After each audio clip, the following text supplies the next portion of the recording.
Another frequent question that I get, which is, I guess, very normal, because this isn't really normal to most people to convert a bus, but people ask me why, is this something I always wanted to do? Like, what made me think to do something like this? So many years ago, before phones, I was driving home from Western Maryland, where my family is. I was visiting my family, and I was driving back to the Baltimore area, back home. I lived by myself at the time, and I was going to be, home for the weekend by myself. I think I was off for a couple days. So I stopped at one of the stores and I got myself a couple magazines, which is what you did. You didn't have a phone where you could scroll through and look at decorating ideas. I've always loved to create anything and decorate.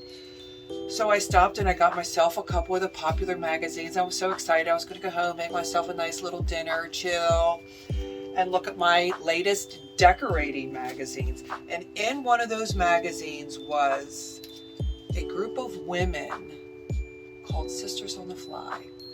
And it was just this really cool group of women. They're still out there.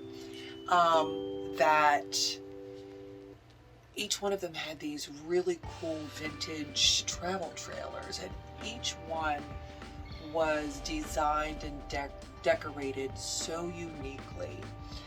And they like meet up around the country, periodically, a couple times a year, however often, I don't know, but I just found that so intriguing, and I thought to myself, oh my God, like that is something I want to do.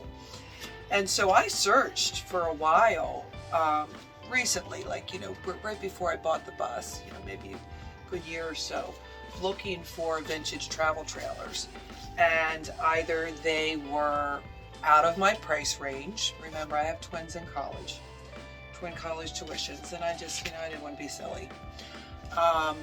So either they were out of my price range or they were out of my skill set. And I'm pretty handy, but if they were within my price range, that means, I was basically building my own vintage travel trailer, and that's beyond my skill set. So a friend had mentioned to me, you should look at short buses, and because she has one. And I thought, you know what, that is such a great idea. So I started looking, and within 6 weeks, I found this little guy.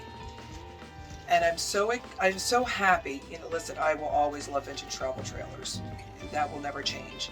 But for me, I would not have been allowed to have one here anyway because I have an HOA. And not only that, it's so much easier just to jump in my bus and go. Everything's fixed and stationary, as I've already shared. And, there's no hitching up. I've never pulled anything. I mean, I'm sure I could.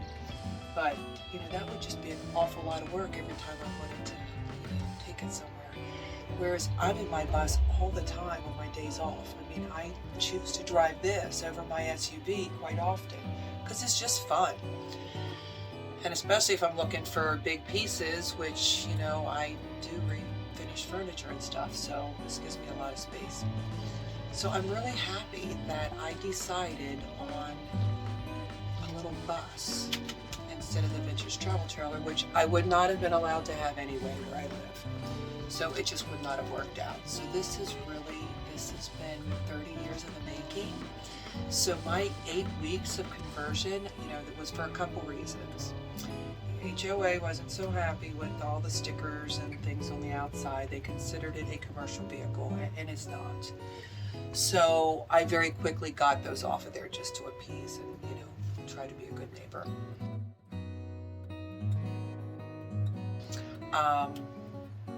But that 8 weeks was really because I had already been decorating this little space for many years prior to me getting my hands on it.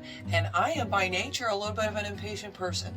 So that's why I did this so quickly, and I'm thrilled. By the way, so we have this cute little thing here. I don't know how I feel about the poinsettia, but I'm going to find a place for this.